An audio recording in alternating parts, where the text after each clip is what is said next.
या श्रीस्वयं सुकृतिनां भवनेष्वलक्ष्मी पापात्मनां कृतधियां हृदयेषु बुद्धि श्रद्धा सतां कुलजनप्रभवस्य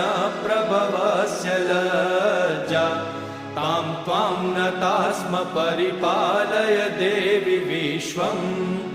किं वर्णयाम तव रूपमचिन्त्यमेतत् किं चातिवीर्यमसुरक्षयकारि भूरि किं चाहवेषु चरितानि तवानियानि सर्वेषु देवसुरदेवगणादिकेषु हेतु समस्त जगतां त्रिगुणापि दोषे